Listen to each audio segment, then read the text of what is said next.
Isang araw, habang naglalakad si Carlo sa kahabaan ng kalsada, may nakita siyang matandang babae na nahihirapan buhati ng mga dala.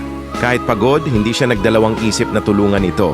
Pagdating nila sa bahay ng matanda, ngumiti ito at nagsabing, "Salamat, hijo. Bihira na ang tulad mong may mabuting puso." Binigyan siya ng isang maliit na kahon.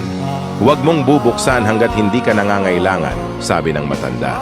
Lumipas ang mga araw, dumating ang mga pagsubok. Nawala ang trabaho ni Carlo, nagkasakit ang kanyang ama, at halos mawalan na siya ng pag-asa.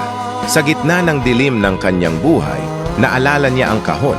Dahan-dahan niya itong binuksan, isang liwanag ang lumabas at may sulat sa loob. Ang tunay na kayamanan ay nasa kabutihang ginagawa mo sa iba. Ang kabutihan ay hindi nasasayang. Babalik ito sa iyo sa tamang panahon. Mula noon, unti-unting nagbago ang buhay ni Carlo. Nakatanggap siya ng bagong trabaho. Gumaling ang ama niya at napagtanto niya na ang pinakamahalagang kayamanan sa buhay ay hindi pera, kundi ang pusong marunong tumulong at magmahal.